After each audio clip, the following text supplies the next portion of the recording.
What's going on, everyone? It is October and cryptocurrencies are through the roof. Everything from Bitcoin all the way to Shiba Inu, and we're gonna be talking about some of the charts that I'm gonna be analyzing today just to see if we're gonna be able to buy some during October or is it too late. We're gonna be looking at some charts of my favorite cryptocurrencies, some that I think you should even have in your portfolio. But like I always say, this is not financial advice. Just look at how I look at these charts and then we'll go on from there. All right, enough talking. Let's go ahead and get into these charts. So the first one on the list is Link. Link has been extremely boring, to be honest, and it hasn't been trading very well, but we can see that it's nicely almost forming this cup and handle. We've analyzed that you can have some entries right here, and the next targets are either 40 to 41 or even all the way up to back of its all-time highs at like 51 and change.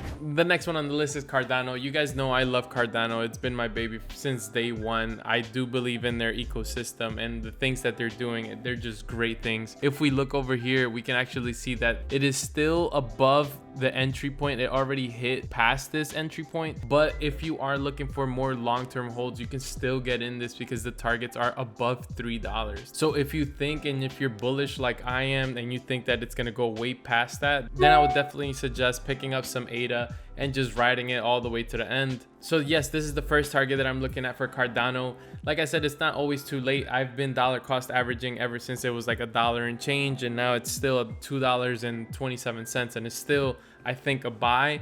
Like I said, this is more of a long-term hold just so that you can reap the profits of the actual ecosystem building itself and coming along together. Third one is Dogecoin. Oh my God, so many people have requested this on the videos, and Dogecoin is just so sketchy. I mean, I love Dogecoin. I had it since December when it was like less than 1 cent, but still the things that Dogecoin does, their swings are massive, and when it goes up a lot, and then when it goes down a lot.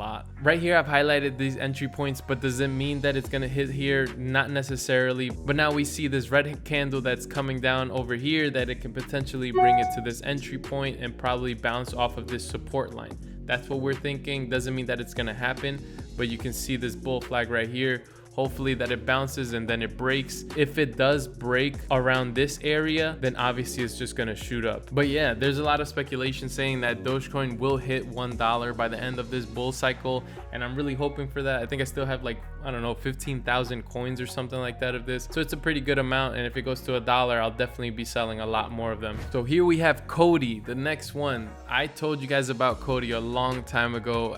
Actually, it was like at least almost around this area, and right here we're seeing that Cody does not want to go down.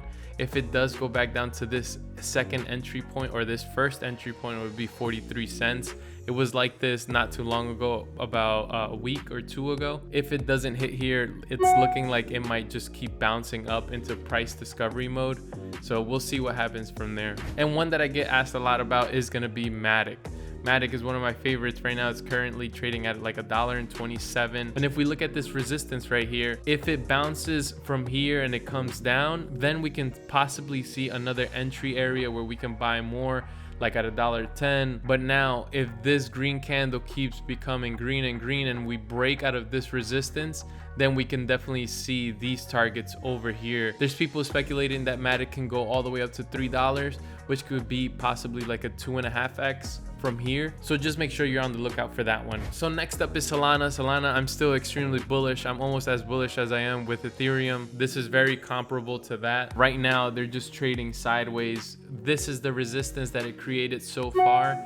And as we see right now, it's been trading downwards just because of that Bitcoin dominance that we have going on right now. So if it does go down around this areas as it was before in that like 2 weeks ago, where it was like 130 or a little bit below that, that is definitely an area where you want to keep topping up, or $1.30, $1.35. But yeah, I definitely see Solana going all the way back to its all-time highs of 215. It is very easy for Solana to hit that if it does keep that trajectory and also that momentum that it currently has. So RUNE is the last one that I'm going to be talking about because I don't currently hold this coin. I do not own it, so I don't know much about it. I'm still doing my research, but I've heard some good things about this coin. This is just some of the analysis that's currently going on here. And honestly, if it does retract around this area, the $7 range, I will be buying some, not a lot because I don't know much about it yet, but this is just my speculative move. I'm not telling you to do this, just make sure you do your due diligence. But if it does hit this area, that is definitely a good entry point. But yeah, some of the targets are $12.80 and also all the way up to almost $18. So thank you guys so much for watching this video, and thank you for hitting that like button, because I know you did, right? You did?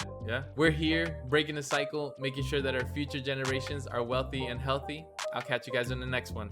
Peace.